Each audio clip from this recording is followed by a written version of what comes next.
Sampailah kita di segmen terakhir dialog kita pagi ini dan kita membahas mengenai ini ESL. Dan kalau kita lihat Pak Nur Aman bahwa verifikasi sebenarnya secara general dari BOPI sendiri seperti apa? Mungkin kontrak-kontrak yang akan ditelaah atau mungkin beberapa faktor unsur dari tadi yang verifikasi itu? Ya, jadi seperti yang dijelaskan oleh beliau ini kan, yang kita ketahui bersama itu ada 5 aspek ya. Yang pertama itu legalitas, yang kedua keuangan, yang ketiga personil dan administrasi ya.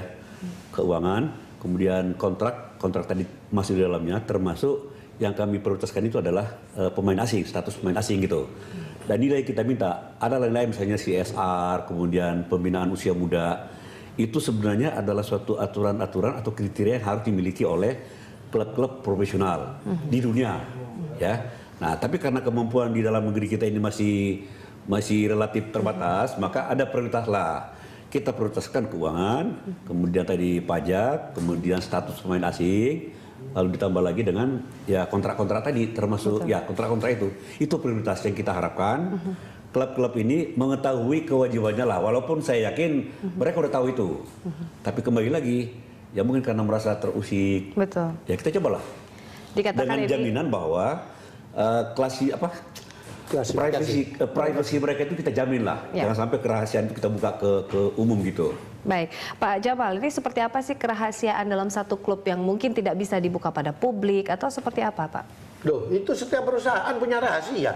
Dalam hal kaitannya untuk kontrak sendiri begitu? Kira-kira kamu kalau berita satu ditanya sama Menko Income, bagaimana kamu menata manajemenmu? Bagaimana kamu membayar pegawaimu? Mau enggak ngomong? Tapi kita juga menelaah, Pak, bahwa ini adalah proses untuk integritas dari satu perusahaan adalah transparansi begitu, Pak? Loh, kalau transparansi pasti transparansi. Kalau tidak transparansi tidak mungkin dia keluar.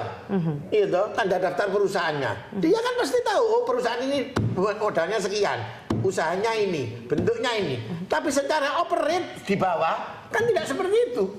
Lah, iya. Artinya untuk kontrak-kontrak sendiri dalam penyelesaiannya seperti apa, Pak? Begini, saya kasih contoh. UMKM di Jakarta ditentukan berapa? Sekian gitu. Kamu tanya, betul tidak pegawai itu terima segitu? Nah, belum tentu. Jadi kalau itu strike seperti itu, tutup semua ini perusahaan.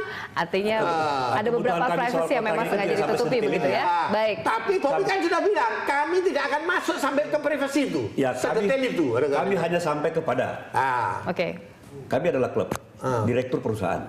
Ini perusahaan mestinya kan, dengan pemain sebagai pegawai saya, dengan staf. Harus ada kontrak. Itu hanya sebagai pegangan apabila suatu saat si pegawai ini diperlakukan tidak adil oleh si pemilik tadi, si pemilik modal, maka ada bukti hitam di atas putih begitu ya. Kita pakai apa coba kalau nggak pakai, nggak ada kontrak? Itu loh tujuannya sebenarnya itu. Itu setuju. Itu saya setuju saya. Semua supaya punya pegangan kan begitu. Punya pegangan. Jadi kalau pemain tidak betul, ya toh, jadi kita laporkan ke Bobi, Pak. Ini pemain suka lari-lari, Pak. Hari ini ikut kita, besok ikut sana, lusa lagi ikut sana. Karena performanya peak terus. Ya, lari-lari. Pak Jamal, ini kategori dikatakan satu klub itu dalam keadaan baik seperti apa, Pak? Tolak ukurnya? Tolak ukurnya, kalau klub itu dengan baik, ya dia tidak menunggak utang dengan pemainnya. Gitu.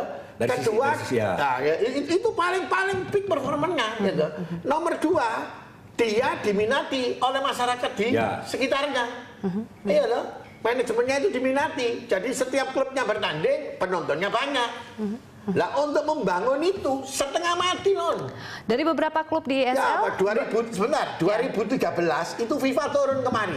Dia sampai mengatakan apa? Indonesia ini potensinya tinggi sekali.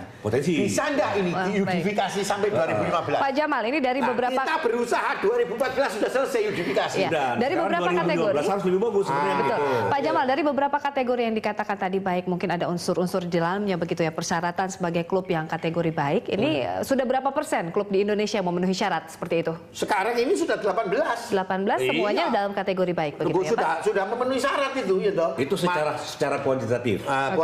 Kualitatif itu nilai lagi gitu. Kualitatif itu ini kan sekarang ini karena Bobi minta data itu. Tadi kan sudah dijawab, sudah 60%. Insya Allah minggu depan 70%. Baik. 70 itu kalau nilainya anak sekolah sudah memenuhi syarat, tidak perlu dirapatkan lagi di yudisium gitu loh. Ini kan harus ada toleransi. Ini hiburan masyarakat. Ditunggu oleh rakyat. Dan ini kan berkontribusi juga pada pembangunan dari atau integritas dari satu klub itu sendiri, Pak. Kalau dikatakan baik, artinya manajemennya juga baik. Ada suruh, karena kalau integritas kita naik, penonton kita datang semua. Kita baik, Pak Nur Aman ingin menanggapi. Tadi klub yang tidak nunggak utang. Betul. Pemain dibayar gaji dengan bagus. Kemudian pemain juga meningkat kesejahteraannya sehingga dia berlatih juga punya kebanggaan. Lama-lama dia menjadi pemain yang marketable, bisa dijual. Sehingga klub itu benar-benar bisa menjadi hidup, kan gitu ya. Kalau bicara klub berarti kan owner. Mari kita lihatlah di negara-negara lainnya seperti di Spanyol, tapi mungkin kita masih terlalu jauh. Artinya kemarin penundaan dari pelaksanaan ESL ini terkait dari tadi ya Pak ya, ada administrasi yang belum terpenuhi secara baik. Saya tambahkan, kita itu kan baru merangkak. Ini harusnya kan, ini kan negara membina, ya toh. Dengan membina ini, satu sudah betul tadi Bobby, jangan sampai ada pemain terlantar, terus mereka tidak terbayar gajinya. Setuju, ya. Tapi juga pikirkan perusahaan yang namanya klub ini, jangan pegawai dipikir, klubnya nggak dipikir. Kalau ini mati mandat, ini bambung semua. Baik, harus bersinergi ya Pak ya. Baik, ini kita harus akhiri perbincangan pagi ini. Solving problem terakhir seperti apa Pak Jamal? Ya sudah, saya berkeyakinan 4 April kita putar. Ya, pasti akan terlaksana ya. Sampai hari ini sudah 60%, berarti minggu depan paling tidak 70%. Kalau 70% itu tidak perlu rapat wali murid, sudah tidak perlu rapat wali kelas. Ini layak berangkat. Pak Nur Aman, seperti apa terakhir? Itu masalah yang sudah muncul di permukaan itu kita persempit menjadi bukan masalah, tapi solusi. Minggu depan, mari kita lihat penggabungan antara dua tim verifikasi Bobby sama tim verifikasi PT Liga. Mau dikawal sama Pak Jamal boleh, mau siapa-siapa boleh ya. Mari kita lihat mana aturan yang benar, mana syaratnya sudah terpenuhi. Mari kita lihat Pak ya. Minggu depan semua data itu sudah terpenuhi dan tanggal 4 April itu yakinlah.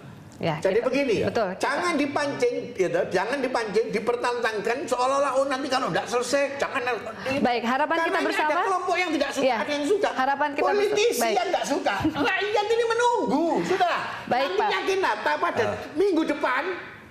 Sudah, ini harapan kita bersama Pak Nur Aman, Pak Jamal ya. Itu jangan sampai kita terpengaruh sama mungkin juga ada kelompok yang ingin liga ini nggak jalan, mungkin juga ada. Begitu liga tidak jalan, tim nasional bubar.